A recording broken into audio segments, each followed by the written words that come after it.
நீ இங்க என்ன பண்ணிட்டு இருக்க? நீ எங்க போன? ஏன் இப்படி தொப்பலா நனைஞ்சிருக்க? ஏய் விடு. என்ன ஆச்சு? ஒண்ணும் இல்ல. டேய் முட்டா பையல, எங்க போயிருந்த? உன்னை காணும்னே மருமக எவ்வளவு பதறி போயிட்ட தெரியுமா?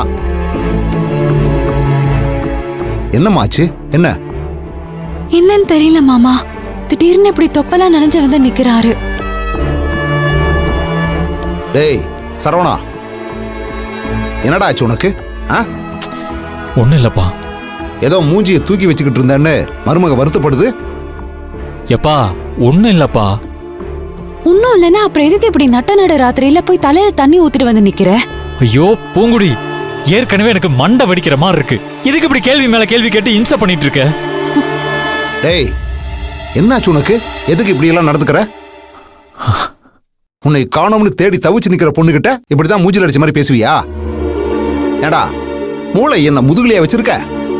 ஐயோ அப்பா, என் நிலைமை தெரியாம தயவு செஞ்சு பேசாதீங்கப்பா.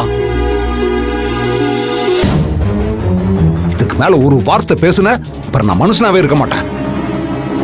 மாமா, நீங்க எதுக்காக மாமா கோவப்படுறீங்க? கொஞ்சம் அமைதியா இருங்க. சரணா, நான் உன்கிட்ட எதுவுமே கேட்கல. நீ போ, உள்ள போ.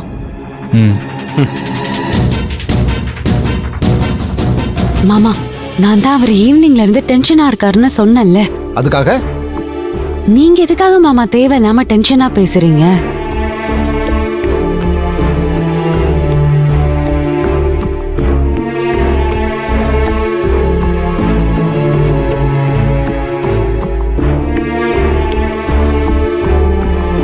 ஏமா, அப்ப நான் அவனை பார்த்து பயந்துகிட்டு இருக்கணுமா? நடு ராத்திரியில பைத்தியக்கார மாதிரி தலையில தண்ணி ஊத்திட்டு வந்து நிக்கிறான். என்னன்னு கேட்க கூடாதா? ஏதோ ஒரு டென்ஷன்ல இருக்காரு மாமா. காலையில சரியாயிடுவாரு. நீங்க போய் படுங்க. போங்க மாமா, போங்க.